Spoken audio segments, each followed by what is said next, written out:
For the HUD storage in this level, to avoid fighting the timer, there's a couple of ways you can get it. If you have void immunity, this is so much easier and you can get it after grabbing the timer. If you don't, you will need a charm. At least one. I recommend having two, and then you have a couple of chances to do it. So one of them is getting it off the guard. So what HUD storage is you have to have the pause menu opening as you get hit out of Binokicon. So here was too early, so what I'm going to do is I'm going to go to View Map, and then I'm going to press triangle, and then immediately I'm going to press Start again. That brings back up the pause menu. Thankfully that was just in time. So now the camera is no longer in Binokicon, and Sly has been hit whilst the pause menu is open. So now I have storage. And this stops the timer from counting down.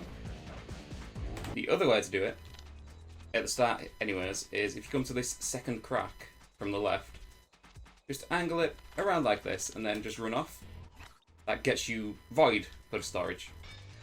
I messed it up there, did it just to there. And I did that way too early, I got half pause. There we go.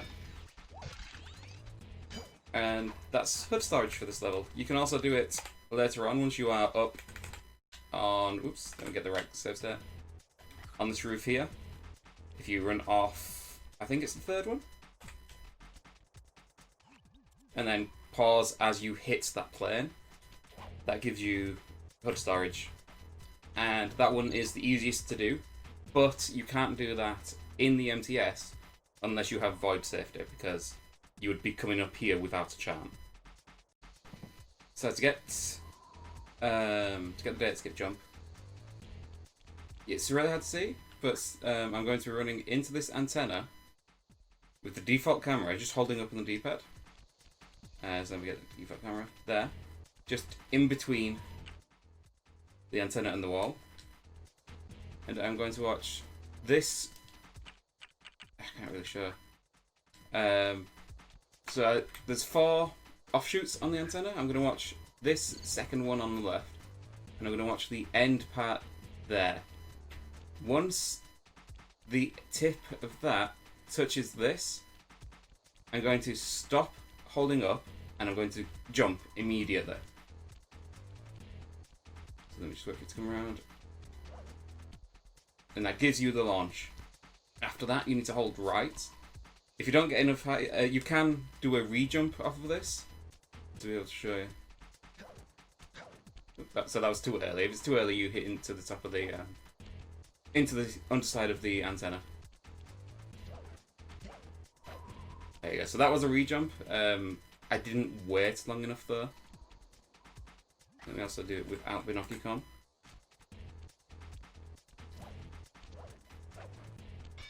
Like that. And the re-jump just lets you gives you an extra advantage to be able to get it, an extra chance, essentially. Because if you get the launch and it's just not high enough, you can jump up and ledge grab. Alright, for this date skip jump, you want to come to the edge, where you do the jump, and you want to gently fall off the edge so you cling on. I grab around the around where the crack is there. Hop up, center camera, and then hop up, and then run down. And you still have to kind of get a feel for it for the double jump timing, but it is so much easier, and you don't need to line anything up.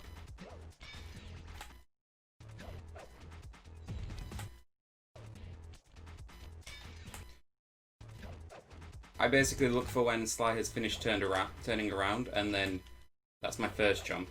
And then it's not exactly an extended double jump, but it kind of is. Because if you extend it, you hit the thing. So it's like a height extension. Double jump. And there you go.